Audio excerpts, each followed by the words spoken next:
اس کو خدمت کہتے ہیں کہ مخلوق اپنے جیسی مخلوق کی خدمت کر کے اپنے خالق کا قرب حاصل کرتی ہے۔ اور تیسرا خالق اور عام مخلوق کے درمیان ایک رشتہ ہے جس کو نبوت کہتے ہیں کہ خالق اپنے پیغام کو اس عام مخلوق تک پہنچانے کے لیے ایک ایسی شخصیت کو منتخب کر لیتا ہے کہ جو خالق سے تو فروتر ہوتی ہے لیکن مخلوق سے برتر ہوتی ہے، اس کو نبی کہتے ہیں۔ تو گویا کہ یہ نبوت کا جو رشتہ ہے اس کے ذریعے سے اللہ تبارک و تعالیٰ اپنے پیغام اپنی مخلوق کو پہنچاتا ہے، پھر مخلوق اس پیغام کو لے کر اپنے اس خالق کے منشا کے مطابق عبادت یا اپنی جیسی مخلوق کی خدمت کرتی ہے۔ پھر چونکہ وہ نبی اس عام مخلوق تک اپنے خالق کا پیغام پہنچاتا ہے تو اس مخلوق کو اس نبی کے ساتھ ایک نسبت قائم ہوتی ہے، اس نسبت کو امت کہتے ہیں۔ گویا کہ یہ مخلوق اس نبی کی امت بن جاتی ہے۔ کبھی وہ امت دعوت ہوتی ہے، کبھی وہ امت اجابت ہوتی ہے۔ امت دعوت کا مطلب ہے کہ ہر انسان اس کی امت ہے۔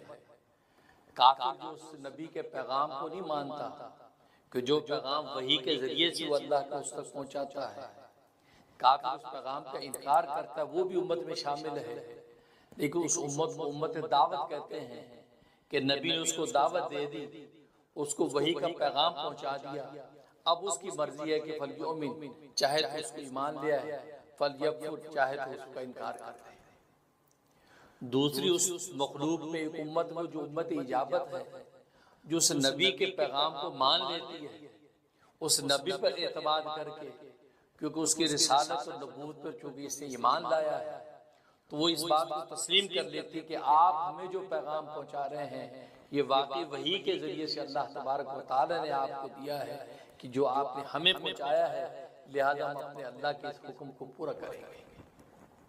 یہ امت اجابت کہلاتی ہے۔ یہ تمام مسلمان اہل اسلام یہ سرکار دو عالم محمد مصطفیٰ احمد مجتبیٰ صلی اللہ علیہ وسلم کی امت اجابت ہے کہ انہوں نے آپ کو نبی مانا اور آپ نے جو وحی کے ذریعے سے پیغام پہنچایا آپ نے ان کو تسلیم کر دیا۔ لیکن اس کے علاوہ جتنی دنیا کے اندر کفار و مشرکین ہیں وہ بھی سرکار دو عالم صلی اللہ علیہ وسلم کی امت ہے، لیکن وہ امت دعوت ہے کہ آپ کا پیغام اور دعوت ان تک پہنچی ہے لیکن انہوں نے اس کو تسلیم نہیں کیا ہے۔ تو گویا کہ یہ 5 وہ تعلق اور رشتے ہیں جو دنیا کے اندر مخلوق کی تربیت کا ذریعہ بنتے ہیں۔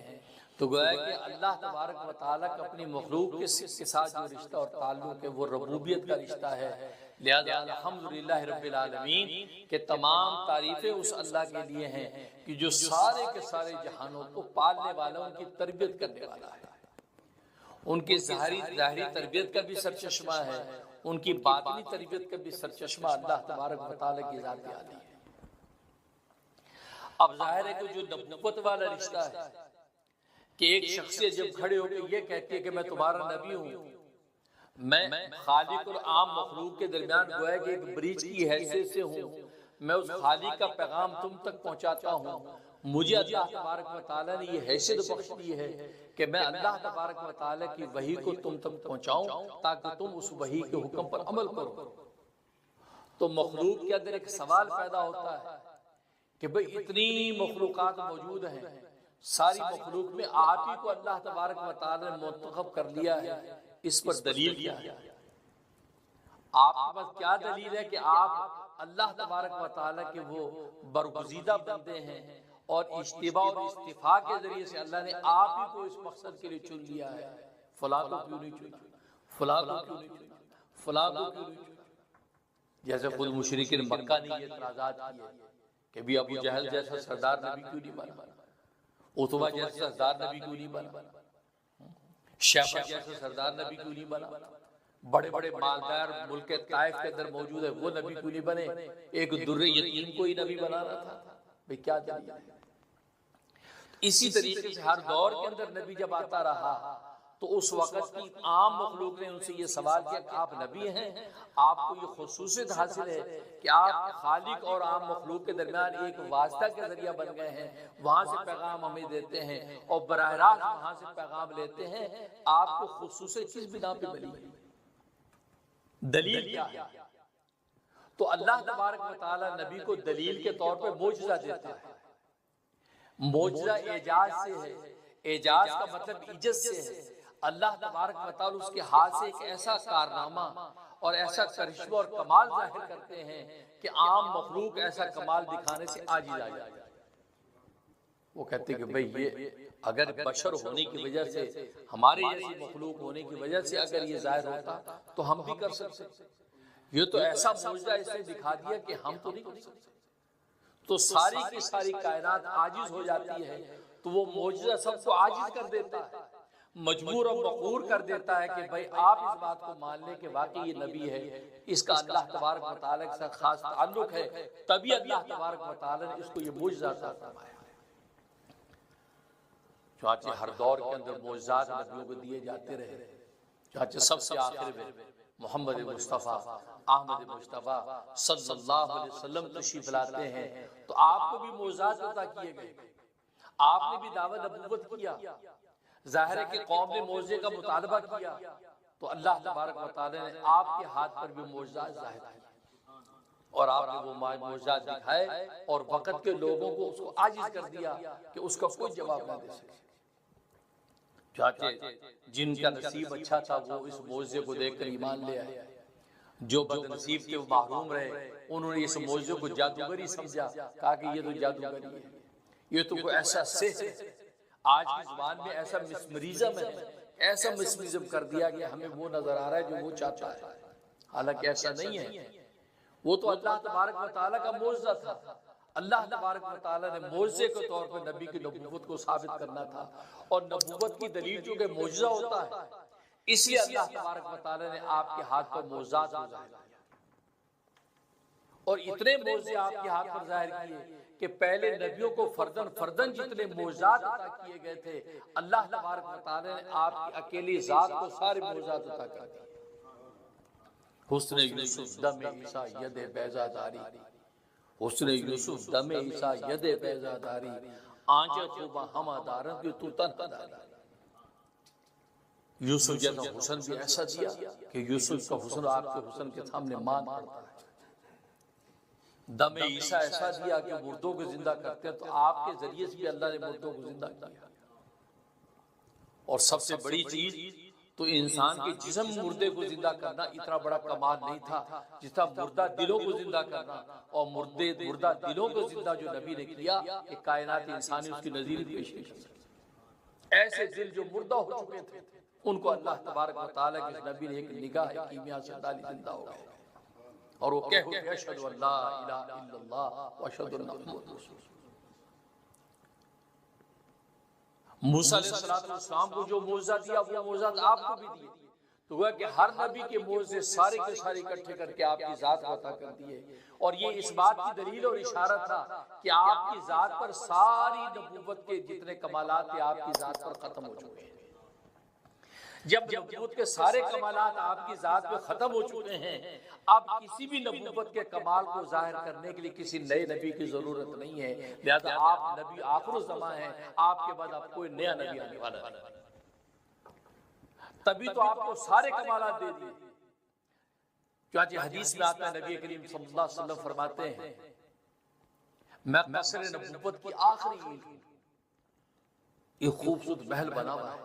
آپ حصی مثال ایک شخص گزرا، اس نے محل کو دیکھا، کہا کہ کیا خوبصورت محل، سبحان اللہ، دیکھتا رہا، آخر میں کونے پہ ایک اینٹ، وہ اینٹ نہیں لگی، اینٹ کی جگہ اس نے کہا یار اتنا حسین و جمیل شاندار محل، کہا یہ اینٹ بھی اگر لگ جاتی تو یہ محل مکمل ہو جاتا، یہ اینٹ نہیں لگی ہوئی، اس کے سے ابھی ناقص نظر آ رہا ہے۔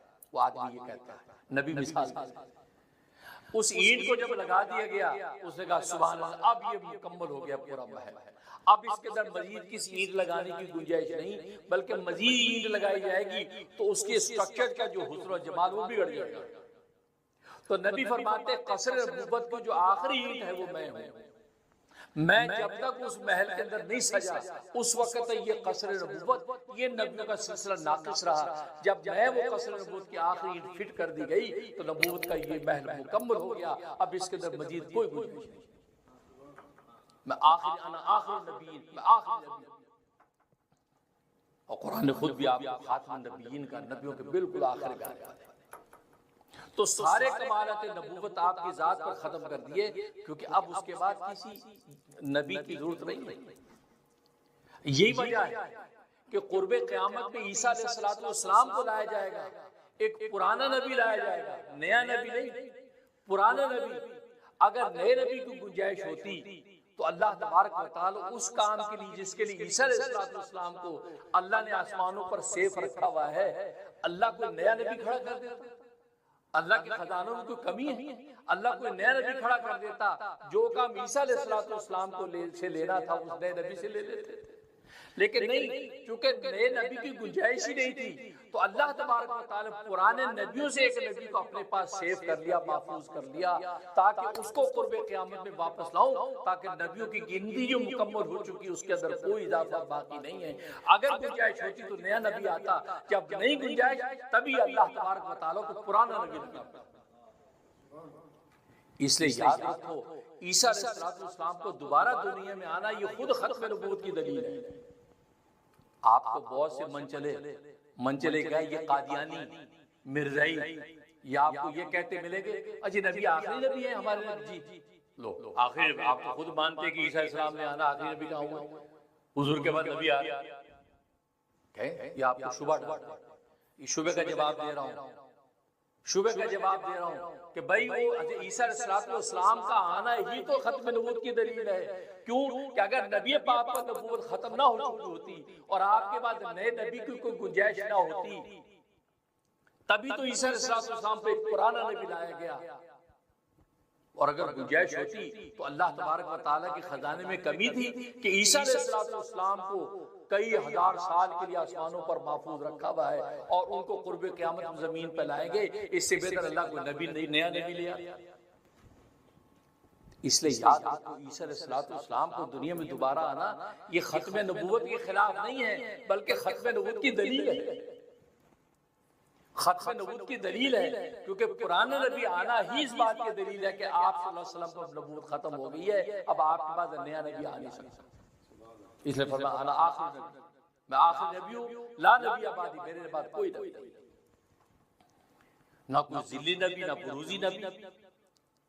جیسے شبہ ڈال دیتے نہیں جی نہیں، وہ مستقل نبی نہیں ہے، نبی پاک کے تابع ہو کر نبی ہے.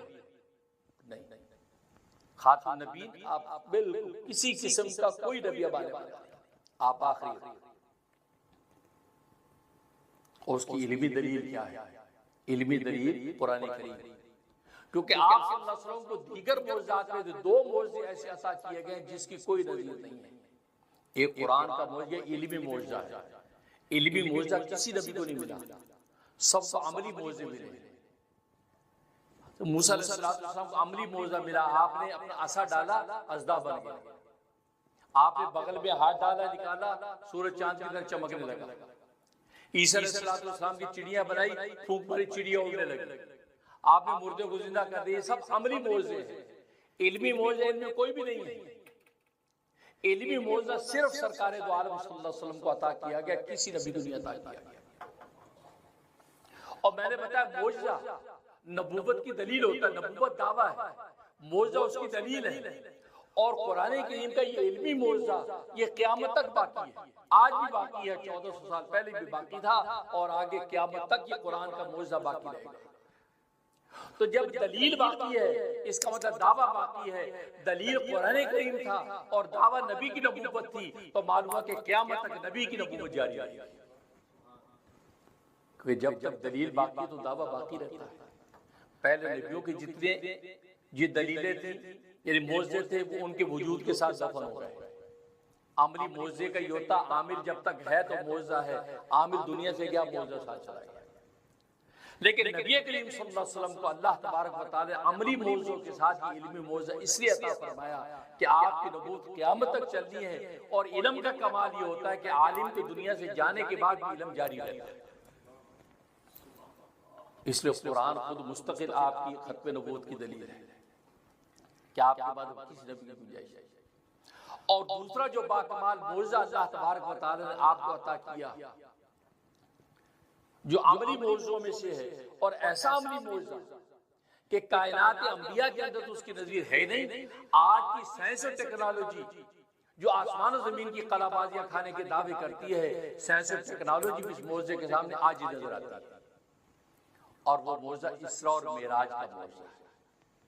اسراء اور معراج کا معجزہ ہے کہ سرکار دو عالم صلی اللہ علیہ وسلم مختصر وقت میں رات کے مختصر حصے میں بیت اللہ سے بیت المقدس تک جاتے ہیں، سفر کرتے ہیں، بیت المقدس سے عالم بالا مقام احدیہ تک اللہ تبارک و تعالیٰ کے دیدار اپنی سر کی آنکھوں کے ساتھ کرتے ہیں، اور انہیں چند لمحوں میں واپس آ جاتے ہیں۔ یہ جو جسم و جان کے ساتھ بیداری کی حالت میں آپ کو یہ عملی معجزہ دیا گیا، اس معجزے کی کوئی نظیر نہیں۔ یہ اسراء و معراج کا معجزہ، اور میں نے پہلے بھی بتایا تھا کہ اس پر مستشرقین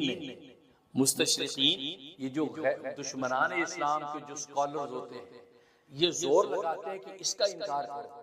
سب سے زیادہ زور انہیں معراج کے معجزے پر لگا، نہیں، یہ خواب میں سوتے ہوئے گئے تھے، یہ روحانی طور پر گئے تھے، یہ فزیکلی امپوسیبل کیسے چلے گئے بھائی؟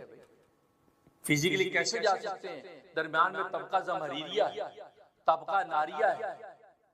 فلاسفہ کہتے ہیں طبقہ زمہریریہ اور ناریہ میں سے جسم گزرے تو گل سڑ جائے گا، نہیں جا سکتے۔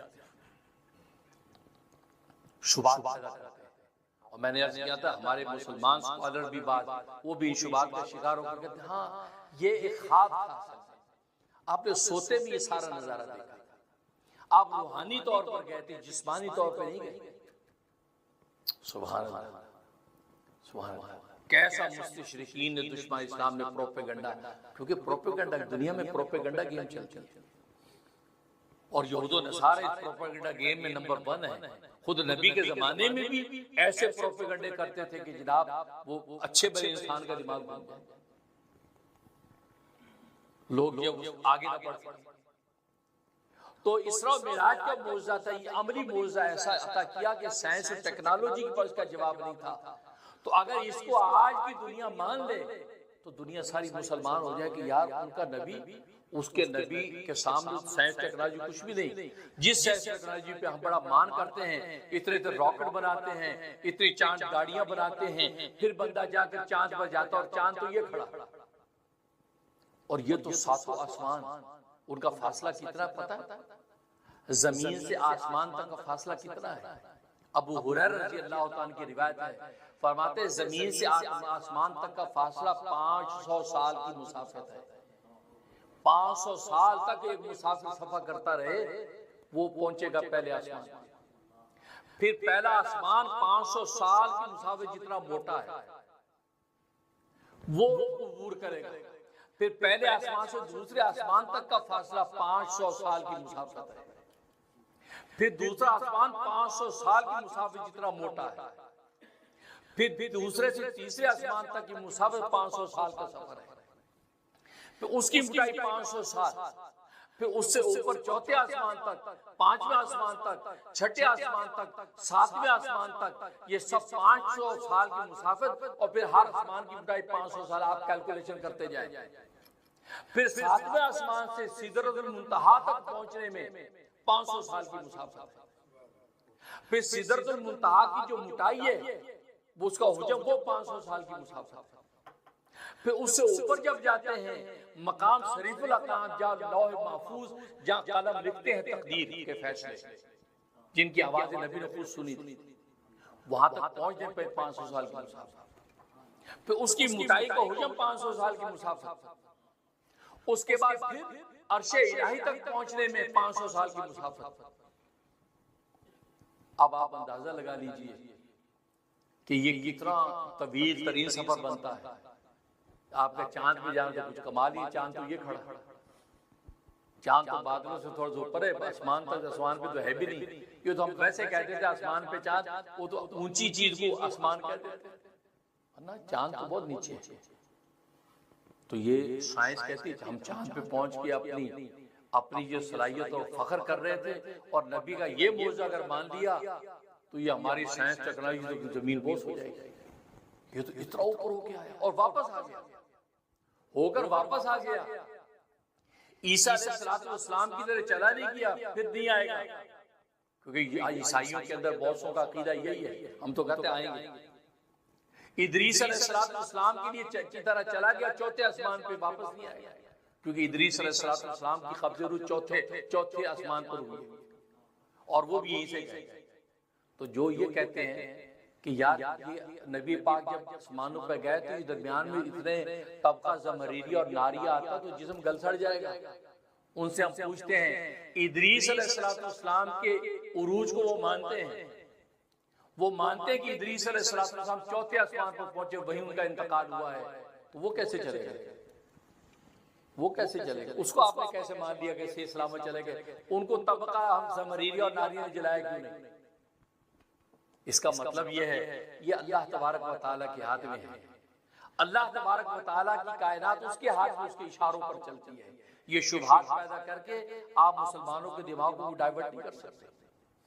اور میں نے بتایا اس موضوع کا انکار زیادہ اس لیے کیا جاتا ہے کہ بھئی یہ سائنس اور ٹیکنالوجی کو بات دے رہا ہے، اس سے لوگ پریشان ہوتے ہیں کہ یار اس کا انکار کرو. یہ اس کو مان لیا تو دنیا کہے گی یار یہ اسلام اور مسلمانوں کو پیغمبر، یہ تو سائنس ٹیکنالوجی کچھ بھی نہیں ہے. جب سائنس اور ٹیکنالوجی بھی اسلام ہی کی خیرات ہے جو دنیا کو ملی ہے. تو یہ معجزہ، یہ معراج کا معجزہ نبی کریم صلی اللہ علیہ وسلم کو عطا کیا گیا کہ آپ اتنی طویل ترین سفر کیا اور اللہ تبارک و تعالیٰ نے چند لمحوں کے اندر ساری کائنات کے کمالات آپ کو دکھا دیے. اور خود قرآن میں اللہ نے کہا سبحان الذی اسریٰ بعبدہ، پاک ہے وہ ذات جو لے گئی اپنے بندے کو لیلاً، رات کے مختصر وقت میں من المسجد الحرام الى المسجد الاقصی، بیت اللہ سے بیت المقدس تک. کیوں لے گئی؟ اور بیت المقدس کیسی جگہ ہے؟ فرمایا کہ وہ ایسی جگہ ہے کہ جس کے ارد گرد برکتیں نازل ہو رہی ہیں، بابرکت جگہ. کیوں لیں گے؟ لِنُرِيَهُ مِنْ آیَاتِنَا، تاکہ ہم اپنی عظمت کی نشانی اس نبی کو دکھائیں. جب یہ اتنا طویل ترین سفر کرے گا، ہر آسمان پہ جب دیکھے گا ہماری قدرت و عظمتیں، تو یہ نبی جب دیکھ لیا، یہ نبی تو مصدق ہے، سارے نبیوں کی تصدیق کرنے والا ہے. جب یہ سارے کمالات کی تصدیق کر دے گا تو سارے کے سارے نبی کی تصدیق آٹومیٹکلی ہو جائے گی. لِنُرِيَهُ مِنْ آیَاتِنَا، تاکہ ہم اس کو دکھائیں اپنی عظمت کی عظیم الشان نشانیاں. انہ هو السمیع البصیر، اور وہ اللہ خوب سننے والا ہے. دنیا میں جو انکار کر رہا ہے جی معراج سوتے بھی ہوئی تھی، خواب بھی ہوئی تھی، کہ خواب میں تو میں اور آپ بھی جنت کی سیر کر سکتے ہیں. خواب کیا چیز ہے؟ روحانی طور پہ تو اولیاء اللہ جو روحانی طور پہ عرش کے چکر لگا کے آ جاتے ہیں. اور اگر خواب اور روحانی ہوتا تو مشرکین مکہ کو اتنا وبیلا کرنے کی ضرورت ہی نہیں تھی. ان کو یہ پوچھنے کی ضرورت نہیں تھی آپ بیت المقدس پہنچے، اچھا آپ اس راستے سے گئے تو بتاؤ ہمارا کون سا قافلہ، جو ہمارا وہ سفر کا قافلہ وہ بیت المقدس کے شام کے کس راستے پر تھا؟ پھر بیت المقدس کی مسجدیں دیکھی تم نے، اس کے اندر جو اس کی کھڑکیاں کتنی تھی، اس کے دروازے کتنے تھے؟ یہ سوالات کیوں کیے؟ تبھی تو کیے کہ فزیکلی کا دعویٰ تھا کہ فزیکلی میں ہو کر آیا اسی جسم و جان کے ساتھ، تبھی تو شور بھی آیا. تو اللہ نے عظمت کی نشان دکھائیں. تو یہ ایسا عظیم شان موضوع اسراء اور معراج، اور یہ 27 رجب کی جو تاریخ آ رہی ہے، 27 رجب کی رات کو اللہ نے یہ موضوع عطا فرمایا. اگر اس میں بہت سے اقوال ہیں لیکن مشہور قول یہی ہے کہ 27 رجب کی رات تھی. مہینہ رجبی کا تھا، بھلے اس میں ایک اور ربیع الاول کا بھی ہے، ربیع الثانی کا بھی ہے، رجب کا بھی ہے، شعبان کا بھی، رمضان کا بھی ہے.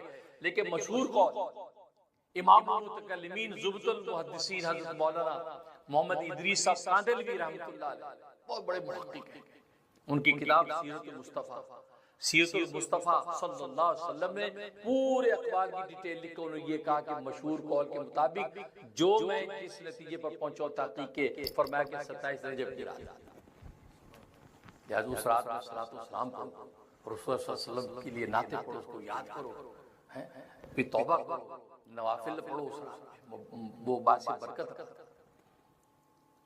انکار کرنے والے کو یہ پتہ نہیں، رات تو ہے پتہ نہیں کون سی ہے، میں نے پچھلے جمعے بھی کہا تھا پتہ لگاؤ نا، پھر سارا ہر چیز کا پتہ لگاتے ہو، یہ پتہ کیوں نہیں لگ رہا؟ اس لیے میں نے کہا تھا مستشرقین دشمنان اسلام نے ایسی لابی کر رکھی ہے کہ بس آپ کو اس تحقیق پہ روک دیا کہ نہیں ٹھیک ہے اچھی رات ہے، بس سو جاؤ آرام کرو، کچھ نہیں، اتنی عظیم و شان رات جس کے اندر ایسے ایسے کمالات، اس نوعیت سے تو ایسی رات کوئی رات نہیں۔ یہ لیلۃ الاسراء والمعراج، اس سے لکھا ہے کہ اسراء کہتے ہیں کہ بیت اللہ سے بیت المقدس تک کے سفر کو اسراء کہتے ہیں، پھر بیت المقدس سے آسمانوں کے سفر کو معراج کہتے ہیں، اور اسراء کا ذکر تو خود نص قرآن کے اندر موجود ہے، لہذا اس کا انکار کرنے والا کافر ہو جاتا ہے، کافر ہو جاتا ہے، نہیں جی نہیں وہ سوتے میں گئے، فزیکلی نہیں گئے، اسراء کا انکار کرنے والا، اسراء کا انکار کرنے والا کافر، اس کو تجدید ایمان تجدید نکاح کرنا پڑتا ہے۔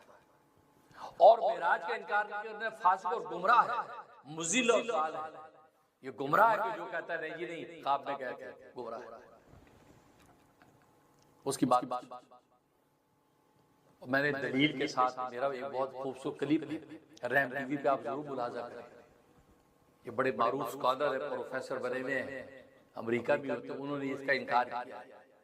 آج اس طرح معراج یہ سوتے میں ہوئی، خواب میں ہوئی، روحانی طور پر ہوئی، یہ فزیکلی نہیں ہوئی، بڑے دلائل دیتے ہیں، پڑھے لکھے لوگ اسکالر صاحب کے لیے بڑا بھاگتے ہیں، اور جی پروفیسر صاحب کیا بات ہے۔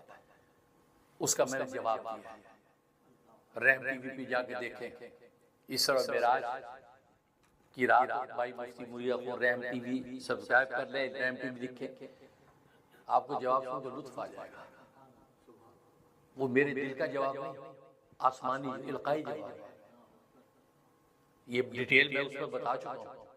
اللہ تبارک و تعالی وہ جواب مجھے عطا کیا، وہ کتابوں میں نہیں، آج تک اس کا جواب نہیں دے سکتے۔ اور مجھے کتنے ڈاکٹر قسم کے لوگ جو ان کے قائل تھے مجھے مل چکے ہیں، کہا مفتی صاحب آپ اس ایک کلپ کو سن کے اللہ نے ہمیں ہدایت عطا فرمائی۔ آپ اللہ اکبر، آپ نے جس انداز سے پروفیسر صاحب کی پکڑ کی ہے، ہم تو ہکا بکا رہ گئے کہ یار یہ آدمی کیا بول رہا ہے۔ میں نے کہا میں بول نہیں رہا تھا، اللہ مجھے بلوا رہا تھا، ارادہ کیا کہ یا اللہ اتنی بڑی امت گمراہ ہو رہی ہے، اور تیرے نبی کا اتنا بڑا معجزہ، ایسا معجزہ کائناتی انسانی میں ہے نہیں، اور یہ بندہ شبہات ڈال کے لوگوں سے تالیاں وصول کر رہا ہے، یا اللہ اس کا 5 دن میں اللہ کی تو رجوع رکھا، میں رجوع خدا سے، یا اللہ مجھے عنوان عطا، جواب عطا فرما۔ 5ویں دن سنڈے کو میں نے جواب دینا تھا، جمعرات صبح کو میں جب اٹھا ہوں، اللہ تبارک و تعالی نے مجھے جواب عطا فرمایا۔ ایک اللہ اکبر، ایک نور تھا جو میرے قلب میں اترا، میں اٹھ کر بیٹھ گیا، میں نے کہا اللہ اکبر اللہ اکبر۔ میری اہلیہ کہنے لگی کیا ہوا؟ حضرت خضر سے ملاقات ہو، کہ میری حضرت خضر علیہ السلام سے بھی ملاقات ہوئی ہے، وہ بھی پوری آپ بیتی کا واقعہ میں نے بیان کیا ہے۔ تو کہا کہ حضرت خضر علیہ السلام سے ملاقات ہو، میں نے کہا حضرت خضر ہی کی برکت سے اللہ تبارک و تعالی نے آج مجھے القاء کر دیا، جواب مل گیا مجھے، اور ایسا جواب مل گیا کہ اس کا جواب انشاءاللہ کسی کے پاس، وہ میں نے پورا کلپ بیان کیا ہے، اور واقعی القائی جواب ہے، کتابوں میں نہیں، کیونکہ اللہ تبارک و تعالیٰ کی تقسیم تو چلتی رہے گی، اللہ تبارک و تعالیٰ دلوں پہ مضامین اتارتے رہے گا۔ وہ ایسا جواب اللہ تبارک و تعالیٰ کہہ رہا ہے کہ یہ اتنا عظیم شان معجزہ جو مستشرقین نے ایک عرصے سے، اور علماء ربانی جوابات دیتے چلے آ رہے ہیں، لیکن اس کا منہ توڑ جواب ایسا کہ ان کے پاس اب مزید کوئی گنجائش باقی نہ رہے، ابھی تک کوئی ایسا سامنے آیا نہیں تھا اللہ تبارک و تعالی ایسا وہ عنوان دیا، میں نے اس کا سٹارٹ ہی اسی عنوان سے کیا ہے.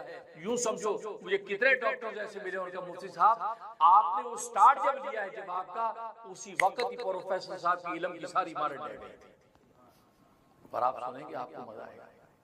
اور ریم ٹی وی سنا، ریم ٹی وی کوئی ٹی وی نہیں ہے، کوئی کمرشل نہیں ہے، وہ میرے بزرگوں کی برکت سے، سرکار دو عالم کی نظر کرم سے وہ علوم و معارف ہے جو میرے زبان سے اللہ کہلواتے ہیں.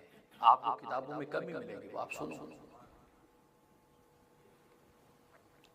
تو یہ معراج کا واقعہ، تو یہ معراج کی رات انکار کرنے والوں کو مجھے حیرانی ہوتی ہے کہ یار اس رات کی آپ کا کوئی اہمیت ہی نہیں ہے.